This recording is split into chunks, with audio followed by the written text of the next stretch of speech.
Right, so look at the menu. So I thought I'd explain something because I know people don't always understand the ins and outs about using segments in my rotor assembly, and I'll tell you why. It's really quite simple, really. There's two reasons for using segment compartments on a rotor assembly when I'm building this. The most important one is that it's easy to swap out the segments and design a new segment and fit it in without having to print a whole new drum every time, right? That's the first one. The second one is it makes balancing a rotor a lot easier because all I have to do is put my scales on, and then I'll put this cardboard box on there because the magnets affect the scale if I don't, and then we can just weigh it. And we weigh a segment. Let me just try and get this a bit higher up so you can see, because you can't always see it, can you, when it's right. Let's see if we can see that. All right. As you can see, that segment weighs 3.95 grams, and and then I did discover when I was weighing my segments, I found out I actually put a magnet in the wrong hole, and I thought, what? How the hell did I miss a magnet out? It was one of these magnets at this end. I thought, oh my god. Now, it was really light, and I thought it was about 1.2 grams lighter than the rest, and I thought, what the hell's going on here? And I looked at it carefully, and I thought, I put a magnet in. I missed a magnet out. You know, how the hell did I do that? I mean, we're not only human, we make mistakes. So the most important thing is you weigh the segments and you see what the weight is.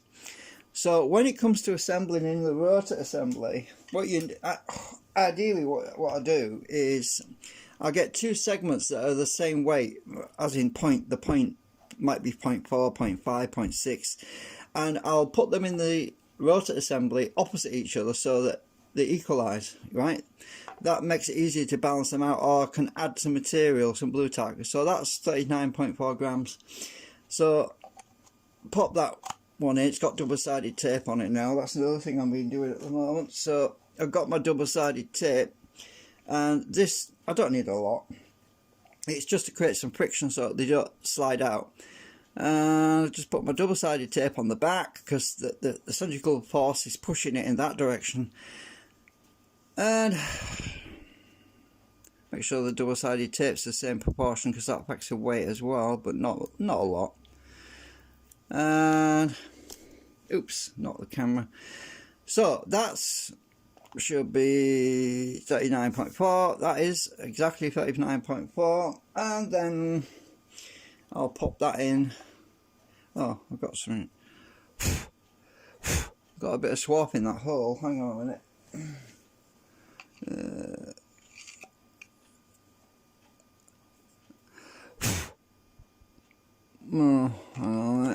Make sure there's nothing fouling anything.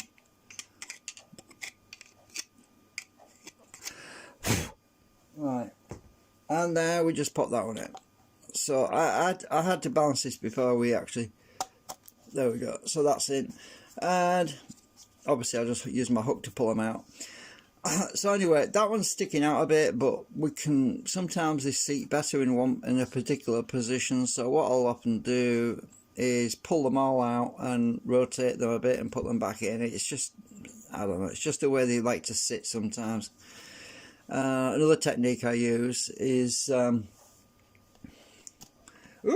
camera.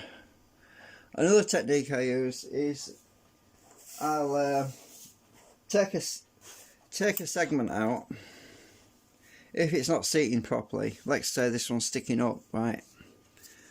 Which one is it? One of them's sticking up a bit.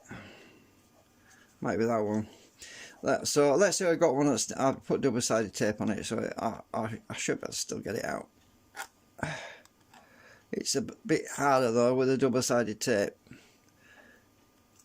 Right, so my double-sided tape's got pulled back a bit. So what you can do is, oh, let me just get this up here a minute. You get some acetone, and what I usually do is I get a bit of acetone, right, and I just squirt it in that compartment, like, because to help it seat properly. And obviously I can't put the thing in there because it'll stick and it'll come out. So what you do is you get your plastic bag. You get a plastic bag, right? Hang on a minute. You put your plastic bag over it like that. So there's a barrier between the drum and the segment. And then I'll put the segment in. And then I'll put in the vise. Like that. So the bag is a separator. It prevents this from sticking to the drum so I can still get it out. Then I'll go and clamp this in the vise, and for a few minutes, and the acetone softens the plastic in the drum, and it makes it conform to the imprint of the segment. So it's a bit like a mould, effectively, because it's like creating a mould inside a piece of ABS plastic. It's ABS, obviously. The acetone softens it enough. Just then I clamp it in the vise, push it down, which I've got to do now, actually. I'll be back in a sec. Oh, actually, I don't know if I can take the car. My camera's on charge, I can't bring it.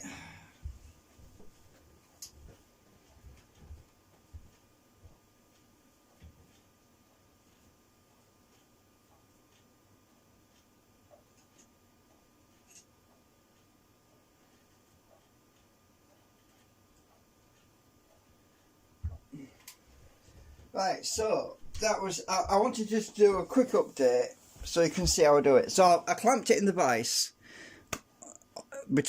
so the segment is pushed in and it seats more flush, more evenly, and because that plastic bag's in there, it won't stick and I can still get it out afterwards. And then once it's dry, I can take the bag off, obviously, and then stick the segment back in. So that's how you do it when you're having issues where it's not seating properly inside the compartment. You just basically use a bit of acetone, a plastic bag, something that's pretty thin. You know what I'm using is the freezer bags. They're just freezer bags that you use in your refrigerator. The acetone doesn't actually bond to that plastic. It doesn't really stick. It doesn't melt the plastic either. So yeah, it works. I've tried it many times. It works. I've never had a problem where I couldn't get the segment out of the thing once I use that acetone underneath it, because it creates a barrier. Anyway, I just wanted to do a quick live stream on that so you could get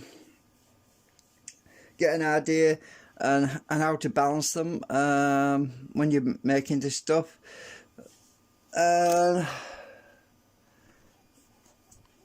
Yeah, it's working so far. So we'll get it balanced, and I'm glad that I rechecked that, because it turned out that I'd missed the magnet out. Yeah, things happen like that. So